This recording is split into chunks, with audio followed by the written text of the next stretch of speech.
In this guide, I'm going to show you guys how to share your location on messages. Let's get started. First, launch your messages app. Then open the conversation where you want to share your location. Once you're over here, at the bottom left, you're going to find this plus option. Click on that. Now different options will appear. Scroll down until you find the option of location. Click on that. Now you might get the pop-up to allow location permission. Allow it. Now your current location will appear on a map and that will be marked with a blue dot.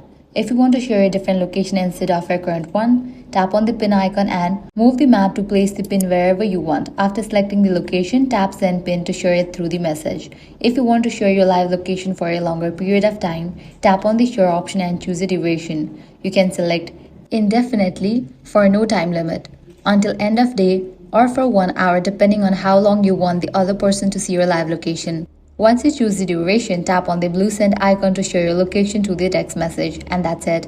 Your current or live location will now be shared with the other person directly in the conversation. If this guide helped you out, do not forget to like, share, and subscribe.